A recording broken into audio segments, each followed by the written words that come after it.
పువ్వు అండి, అరటి చెట్టు నుంచి వస్తుంది.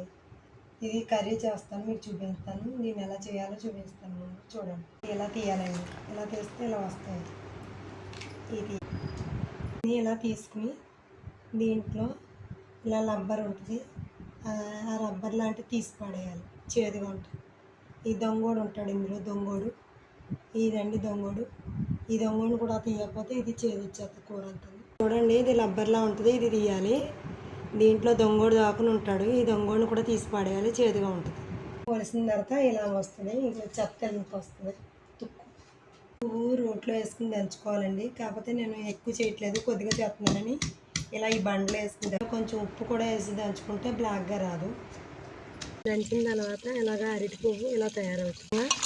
వాటర్తో 4-5 సార్లు ఇలా స్ట్రైనర్ చేసుకోవాలి. మూకట్లో వేసుకోవాలి. కొంచెం ఉప్పు, జీరాకు, ఎండుమిరగాయలు,